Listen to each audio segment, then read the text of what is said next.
Perdana Menteri Israel Benyamin Netanyahu merengek setelah Israel dihujani dengan 180 rudal balistik milik Iran.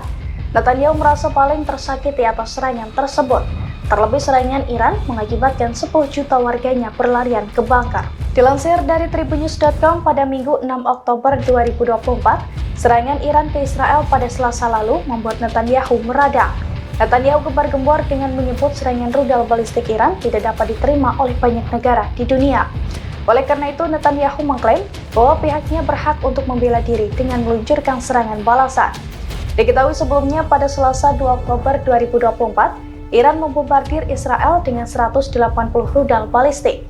Serangan Iran itu mengakibatkan sejumlah kerusakan di Israel termasuk pangkalan udara.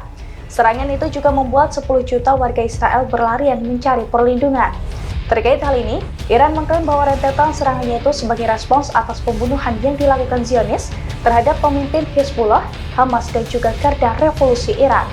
Download Tribun X sekarang, menghadirkan lokal menjadi Indonesia.